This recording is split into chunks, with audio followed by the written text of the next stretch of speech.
John Ruskin, isn't it? There's nothing in this world that somebody can't produce a little cheaper and a little less quality. And the man who buys on price alone is that seller's lawful prey. Buy cheap, buy twice is what my dad used to say to me.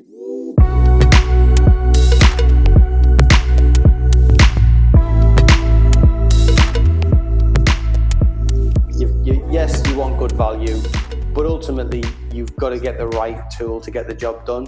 Otherwise, you're just wasting your money and you're wasting your time. And I think it's really, really important, certainly in digital. If you don't like change and you don't like fast pace, get out of digital. Like the sector that we're in, and Elliot alluded to this earlier, like it moves at such a pace that you've got to be constantly moving to stay ahead of it. And I think because of that, if you waste time, certainly with the likes of SEO, if you give your competitors 1 year, 2 year, 3 years head start on you, some sectors you pretty much ruled yourself out of ever competing in that space. Yeah. Because the amount of share you lose in that time is too great. So I actually think it's not about the money that you waste when you go cheap. It's actually the time, the amount of time potentially that you've lost as well. I find people don't really realise when it comes to replatforming that type of thing, how quickly everything you've built and you work for can go away if you don't do it right. Mm-hmm.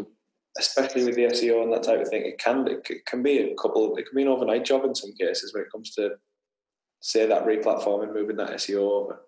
I think as well. I mean, we've had the odd client, for example. We've had clients that have left us and then came back because actually they got not lucky, but they picked the right provider first time. They didn't know then what good looked like or what bad looked like because they'd never experienced the alternative. They went somewhere else, it went bad, and then they came back. And you sometimes get that with staff as well, but sometimes to get clarity, you do need that kind of contrast. You need to compare it against something else in order to realise actually the grass wasn't greener or this is good. So what does that client look like when they come back to you once they've started with you, they thought the grass was greener and then they decided to come back? How does that normally look when they come back to you and they land? What sort of problems are you dealing with at that point? It's Tim grinning to himself. Yeah. We don't sit back and rub our hands together and go, I told you so. How are you in? Open the door. Come on. What you like? Give me a pat on the back. I mean, it's different. Some of them, we had a client that came back to us only a couple of months ago, and I'm obviously not going to mention names and so on, but the people that work at VisualSoft or know this client will know who it is. Mm-hmm. And at VisualSoft, we built that business alongside them up to, I think it's 12 million turnover. They left us because they were sold the Magento Dream, and Rich knows what Magento Dream is, but ultimately they were sold the Magento Dream. It's cheaper, it's quicker, we can do it all in-house, we don't need a team of people, blah, blah, blah. And over the course of about just under 2 years, that 12 million we built it to dropped down to, I think it's 3 million. And the interesting thing with this one was the client was too proud to come back. So it was only when we got a new consultant at VisualSoft that actually reached out to that guy, unbeknown that they used to be a client, so on. And I remember with a fresh conversation, a fresh pair of eyes on it, that the client was willing to come back and start the process again. And that was, we don't gloat, like that's not a good thing. Like that for us is like, oh my God, we have to start all over again. We've got a client up to this level. We've gone all the way back down to 3. It's going to be hard now. We've got to get back up to there again.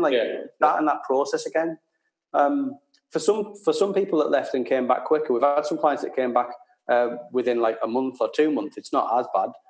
You can get things back on track. But yeah, for some of them, it's really, really hard. And on the flip side, we have had clients that we've kind of, from a sales perspective, we've given them advice, we've given them tips, and they've gone away and changed things on the site. And then eventually, after like 3 years or whatever, they come to VisualSoft. And their regret actually is that they didn't come sooner. They're like, oh my God, I've now gone from this level of sales to that level of sales. Imagine what I could have been doing if I'd have been there 2 years ago. So yeah. I think you've just got to know when the right time is to move on and when the right time is to stay, I think. But where the retailers that have left and gone wrong, again, they didn't follow the guidance that people like us push out. They didn't, like, so in the right hands, Magento is brilliant. In the right hands, Shopify is brilliant. Like, it's the agency, it's the individual using the software that you really need to look at. Mm-hmm. So forget about the software. what does the team look like that are going to be doing this? Because in the right hands, you might have had a good outcome with Magento, in the wrong hands, it might have been disastrous. And if, again, you're looking at the people that are working on it and they've got depth of talent, they've got proven track record, so they have worked in that space before and so on, and they've got the ability to do it, then you should be fine. But often when it goes wrong, you didn't go and meet the provider. You didn't ask them how many developers they had. You didn't ask for examples of projects they've done before. You didn't speak to clients and so on. And then it goes wrong. You just didn't do a due diligence. So it's always looking back to that experience, isn't it? It's always looking back to that depth of experience, I suppose, when it comes to the consultation. I did have a question, actually. Something to do with what you touched on, Tim, earlier, but I think it's probably a good one for you to answer, Rich, as well. You mentioned about retailers not really taking the time to speak to each other when it comes to sort of when they've got an issue or when they're looking to level up. What would your advice be to those retailers? I know it's obviously you reach out, but how would you advise they go about it? You don't need to kind of go knocking on doors, or you don't need to go on LinkedIn and find them. You could if you wanted to, but you don't have to. There's loads of groups. So there's LinkedIn groups for retail. There's, for like I said, VisualSoft. We do regular kind of forums where you get invited to come along to VS Fest and meet partners and so on. There's all sorts. There's loads of like trade associations. There's regional groups. There's loads of ways you can speak with other people in your sector. I always say to people, kind of, for want of a better word, flirt with other suppliers. So if you're not sure you've got the best warehouse technology or the best solution, or you don't think you're, for example, pick, pack and dispatching as well as you could, go speak to different warehousing systems, go speak to different picking systems and things like that. Get to know the area, learn what's good and what's bad. The trade shows are good, aren't they, Rich? Like when you go to like I think so, Expo and things like that, they're quite good. But again, the key is not committing to anything on the day. Just go there and do your research and then. Okay. It's interesting how this industry is different, because obviously in our industry, in the SaaS industry, it's mad how much other companies do share their information. Like they share things like revenue and their churn rates. Yeah, we've got that. There was a company, I don't know who it was, Elliot, where they literally had everything on display. It was there, what clients they've lost, what they've won that month, every sign up that's coming through, every upgrade. Like the outgoings of the company was incredible what they put on display. But I think they're running a slightly different way, aren't they? And that they are SaaS businesses that they're not particularly looking at profit. They're looking at just showing off, being very, very transparent to investors. That's it, yeah. And what they're doing, I think. So, for example, Buffer, they publish all their stats, but they actually took the company private, back out of investors' hands, and still continue to keep all that information public. All the revenue, how many customers they've got, and the team size, and how much profit they make, and things like that. There's definitely a different culture. I think we discovered that one. Culture is what there's a different culture amongst these SaaS companies. But I guess you got a question like, is that right or wrong? Is is there actually anything to fear from being that open? I think so, personally, because I think people can make assumptions. So I think unless the information is curated in the right way, people can make right or wrong assumptions based on numbers. I think it depends. If I said to you, for example, and this isn't my numbers, but if I said to you, we lost 20 customers last month, you might think, oh my God, that sounds really, really bad. But if you had 1 million customers, you lost 20, that's phenomenal. So I think sometimes, unless there's a story or the information is created in a certain way, that Shopify is probably a good example. So if you looked at Shopify's overall platform turnover and the fact that they've got 1 million stores, you divide one number by another and you can work out your assumption of what the average Shopify store retails. Now, it won't be that linear. There'll be certain ones at the top and then there'll be bigger numbers at the bottom. But yeah, I mean, we've always gone down the route of being very transparent. We've literally got turnover, number of clients. That we've made it transparent internally, I should say. But I think what we're always aware of at the same time is that to enable that, your staff have to be pretty savvy. They've got to be pretty understand commercials and understand how it works. Like going back years ago, the thing that's, well, still to this day, the thing that drives me crazy is when you ask how someone's doing online, they say, oh, they're flying, absolutely flying, 50 grand last week they did. And that doesn't mean anything. It literally means nothing. And I think it's all right being visible with your own statistics and as a company, if they understand that if you're pulling in £3 million a year as a SaaS business, that's not £3 million that's going in the director's pocket. Yeah. There are outgoings. You can't look at that and as a member of staff go, well, I'm due a pay rise then. because they've got to understand the bigger picture of things. A lot of it's been invested into the future and the security of the future as well. And you do find a lot, it tends, maybe not buffer in particular, but there is a habit of people just putting the sort of more vanity metrics up as well, isn't there? Mm-hmm. Yeah. I wanted to do a piece before on like the DNA. We never ever did it, but it was like the DNA of the business. So when you looked at like the makeup of VS, it's like this is the percentage of developers, this is percentage of marketeers, this is a percentage of salespeople. Because again, sometimes people will brag on a number. So you might have someone that will go, we've got 50 staff. We're big enough to cope, we've got 50 staff. But then actually you look at the DNA of it, and it's like 30 salespeople. To sales floor, a call center, 30 salespeople, and then they've got 10 account managers, they've got one developer. You start to then get an idea, hold on a minute, like maybe it's not the DNA I want. Which is why you've always said go and visit who you're buying from. Yeah, because you want to see the makeup of the business and not just, well, yes, it's a small agency with 10 people, but of the 10, 7 of them are salespeople.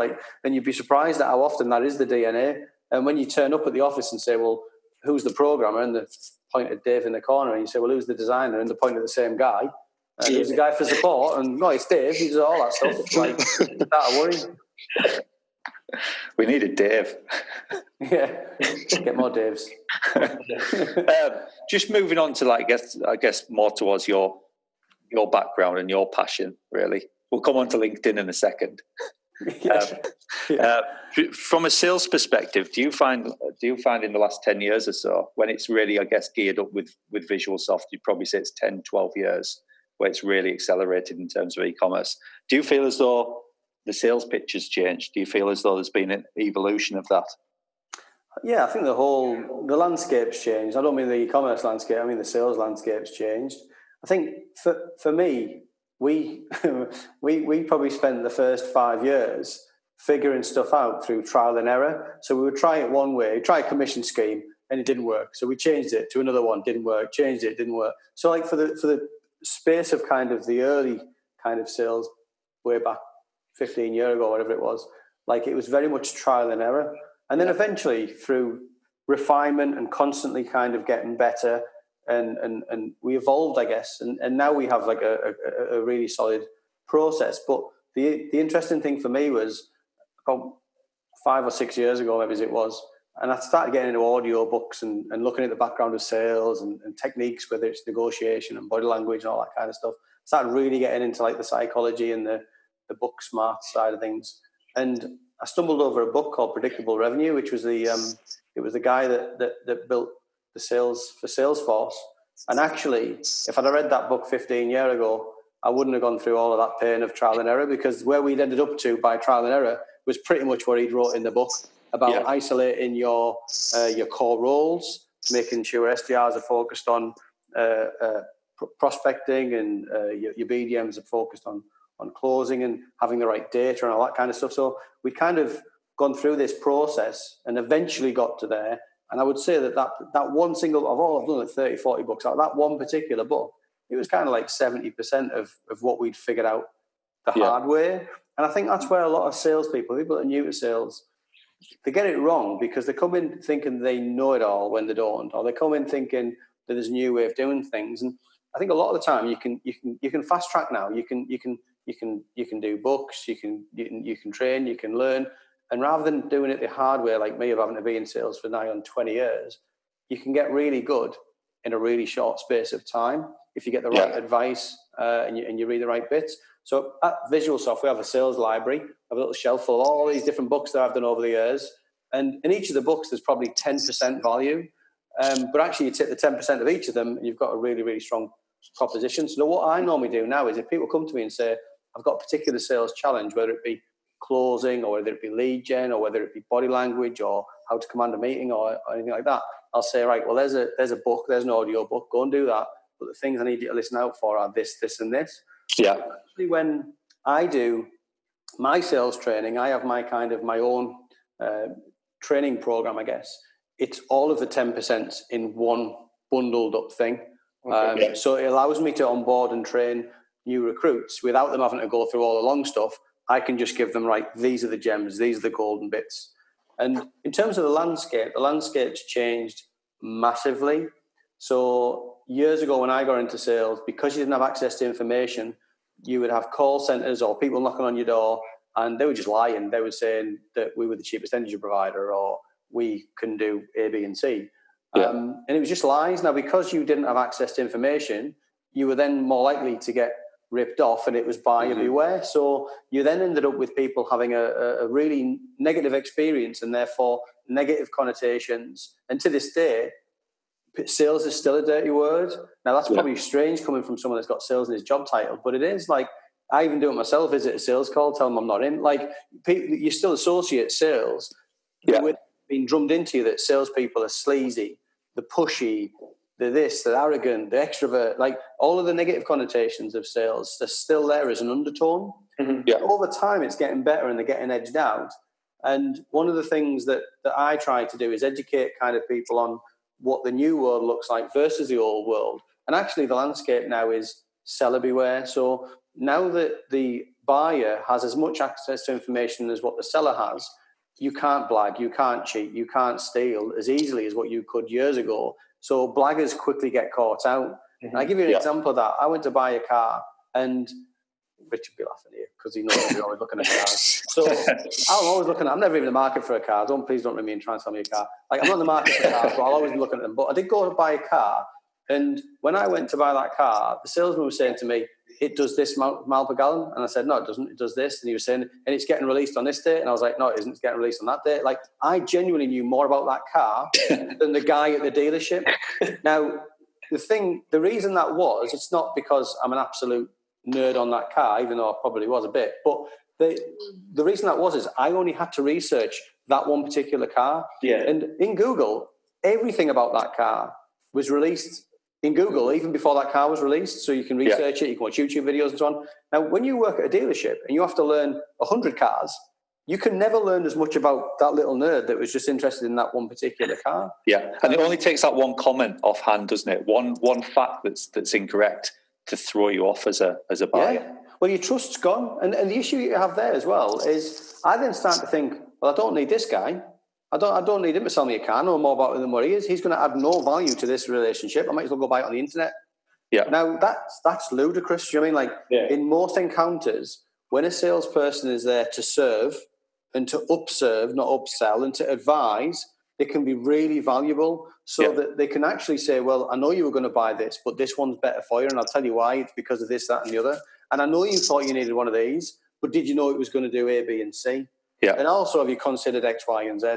So I think as long as the salespeople see themselves as I'm going to use the phrase I use internally in a second, but as long as people see themselves as kind of consultants and not salespeople, then there is a role for sales. Like, the internet will never take that away. It can never be automated with robots. It can get close, but it will never get there. And the thing I have on the wall through there is be a doctor, not a waiter. So, and what I mean by that, and what I try and drum into the consultants is if I went to my doctor and I said, look, my arm's doing this, I need a big bottle of paracetamol, he'd be like, whoa, stop the bus. And he would check out what was wrong with me, and he'd go, you don't need paracetamol, you need a cast. Now, this is what actually happens to us. People ring us up and go, hiya, I know what I need SEO. Now, a bad agency will go, oh, brilliant, got a lead here for SEO. Yes, our SEO is £1,800 a month, or it's £2,000 a month. Or it's they go straight into sales mode, when actually, in prying, and I have a technique I call 5 Whys technique, where if you actually pried enough and you actually got to the root driver, you might then identify that actually what that person wanted was sales. They wanted to grow their sales. So let's say, for example, that you pried enough and said, actually, why do you think you need SEO? And they said, well, my mate down the pub said, if I get SEO, I can retire and live on a beach. You then start to get to the root issue. And then they might say, well, I need revenue, and I actually need it in the next 3 months. At which point you would stop them and say, well, why do you think you need SEO? What you actually need instead is this. And at that point, the doctor has done the consultation and advised on the right remedy, rather than waited with a menu and said, there you go, sir. So we try and drum into our consultants at VS, be a doctor, not a waiter. So we listen more than we talk. We consult, we ask questions. We don't assume. We'll try and figure things out. And if it's not we're not the right remedy, we'll walk away from it. And I think that's where salespeople get it wrong. They don't listen, and actually they don't consult. They just sell. And I think that's where they get it wrong. It's quite interesting on the marketing side of things as well, because a lot of these, like Shopify, like you say, they sell a dream, not necessarily the figures. So they're not going to go, oh, you're going to turn over 10 million a year, because actually you're not really that bothered. They sell you the dream of being your own boss and having your own e-commerce things, like the lifestyle of it. Yeah, that's interesting. It's something that you sort of come across anecdotally speaking. I found this supplier in China. I'm going to get this through. I'm going to get it drop shipped. I'm going to get this. I'm going to get that. They've got the Shopify store. They've set up the basic channels. They've put the 300 quid into it, whatever it is, and they're like, "What? I haven't sold anything." You come back 6 months later, and I've shelved that now. That's done. Nothing worth having in life comes easy. That's it. If But it you seems sort too of good to be true, it normally is. These companies are selling that. They are selling the lifestyle, aren't they? They are selling how easy it is, especially when it comes to the Instagram thing. It's like, sell all of this. It's everything's competitive, really. I mean, we'll come up with. I mean, Elliot will testify to this. We'll come up with things that we think are original ideas or twists on original ideas. You'll type it into Google, and there's 2 pages full of people doing it for $19 a month, through some kind of SaaS platform. Yeah. Ideas all the time, and I think a great idea or a great name for something, and it's so kind of wacky and out there. I think nobody will have registered that domain. I go to the domain check and it's gone, and you're like, how? Do you mean like... And the .io's gone. Yeah. The .co. Gone. I understand how people still think that the idea is like 90% of the work, but it's actually like 5% or less. Yeah, it's true. I think a lot of them as well, they don't have the staying power. They don't realise that opening up a website, and again, I'm probably going to talk myself out of this earlier, opening up a website is just as much work as opening up a physical store.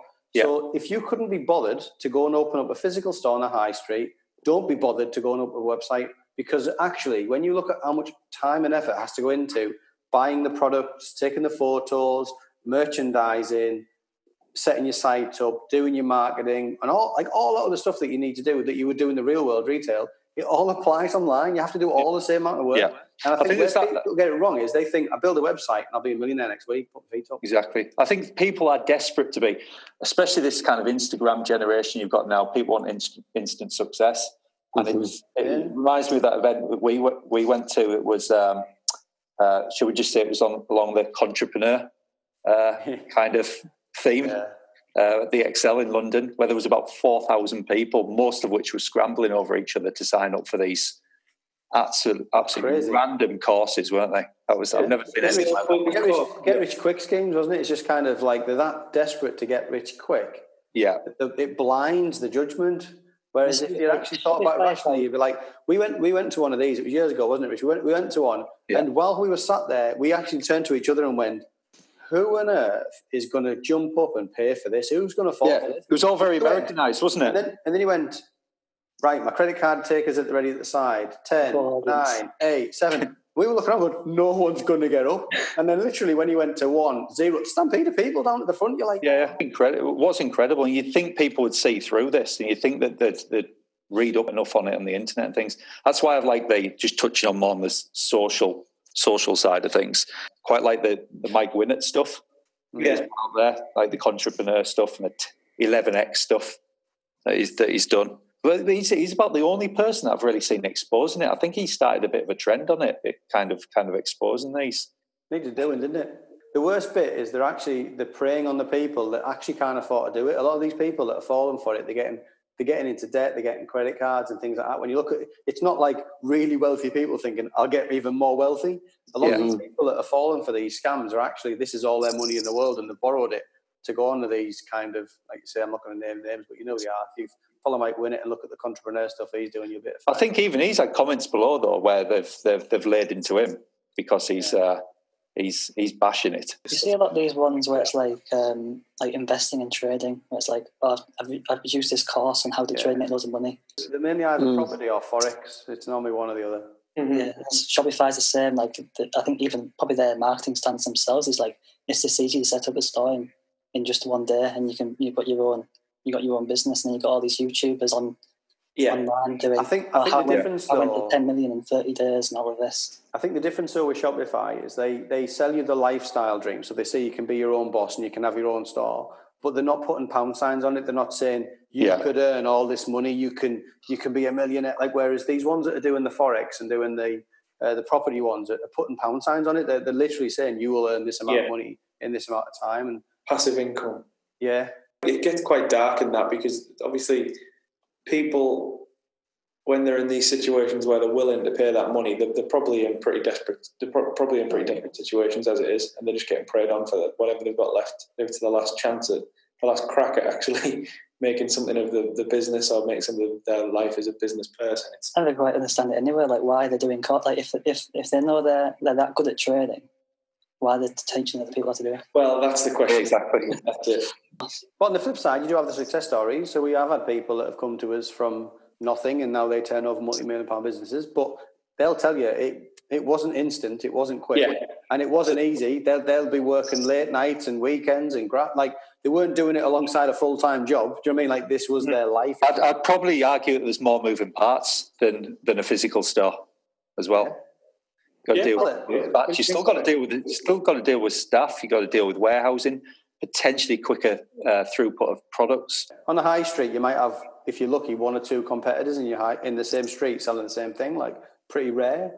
Mm-hmm. Online, you're one click away from the next guy selling the same thing. Like, it's really, really competitive. So it's naive, I think, to think, well, I'll just shut another site on the internet and all of a sudden I'll gain that market share. Like, it's just not how it works. I normally tell people to start out, if they've got a product, to try it on the likes of eBay or Amazon, because it's a ready-made market. So if you've got a product and it sells on eBay and it sells on Amazon, then it's got a chance that it would sell on a website if you get people to the website.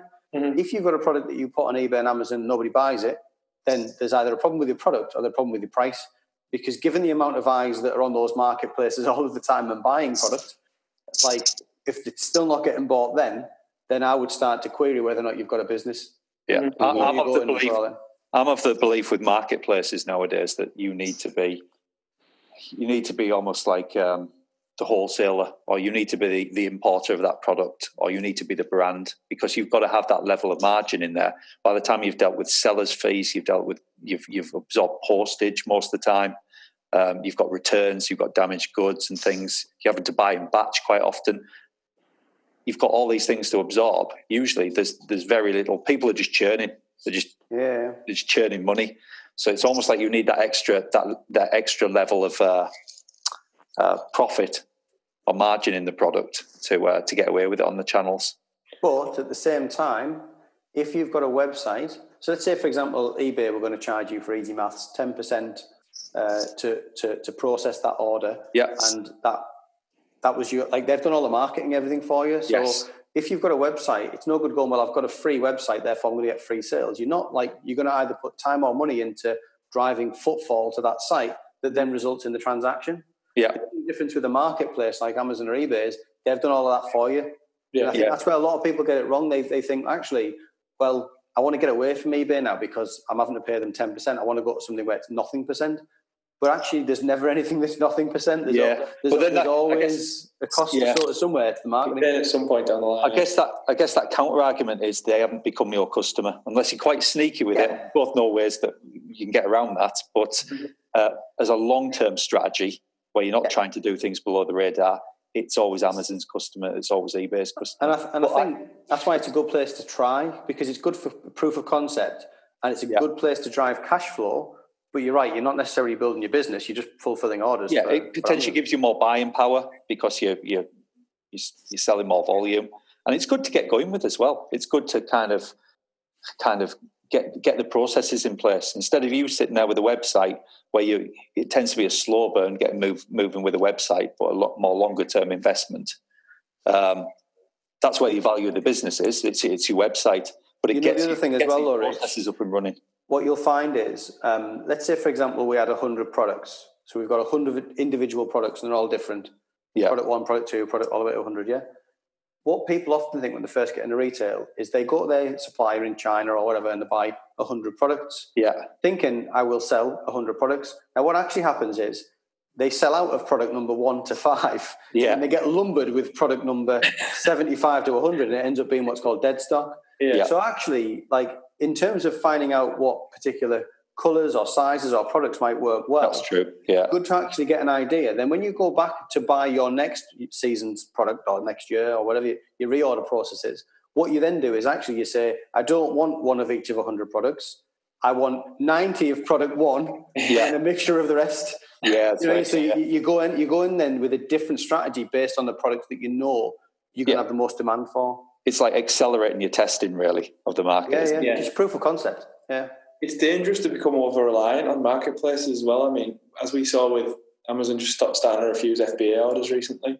I know we talked on that a few podcasts ago. If you were relying on, if that was, 50% of your business, what do you do at that point? You're literally at the mercy of a finger click when it comes to things like that. Well, we try and have it where you would have 50% of your business as a minimum is coming through the site. So if I could spread my risk, I might have, in simple terms, if I was only on eBay and Amazon, let's say I wasn't on Frugo and all the other ones, you would have, say, 50% coming from your website, 25% from eBay, 25% from Amazon, as an idea. Now, if one of those marketplaces falls off, whether it's your eBay, your Amazon, or your website, you haven't lost 100% of your business. Yeah. Some of the people that we speak to, they'll say things like, I do 95% of my business through Amazon. And at that point, you're right, Josh, you're like, whoa, like this is a big risk, very, very big risk. You just need to diversify and spread that across. And there's different ways you can do that. There's different ways you can market your site, encourage people to come back and get into that buying cycle in the marketing mix of your site through loyalty programs and introduce a friend scheme. So if they come to us and that is their dynamic, it's too heavy over there, we'll work with the strategist to say, right, well, we need a specific campaign to drive the website traffic over there. So what you might actually find is your sales might not even go up because it's just you're actually stealing market share from yourself almost by getting them out of the Amazon marketplace and into your own website. Yeah, but then it's actually building your company value. Yeah, exactly. So in some cases, it might not even be extra customers. It's just migrating those customers from one area to another so you can get them into that marketing mix. And then what you'll normally find is when you do that, your cost comes down as the years go on because your cost of sale remarketing to existing clients is a lot cheaper than what it is to acquire new ones. Yeah. Now, when you look at the likes of Amazon, if you're paying that high percent every single transaction, on a website, that wouldn't be the case. You'd pay a high transaction to acquire the customer, but when you're just sending them an email that costs you nothing, or you're doing social activity to them, it costs you nothing, the cost then of the subsequent sales is reduced, and that's obviously how you increase your profits.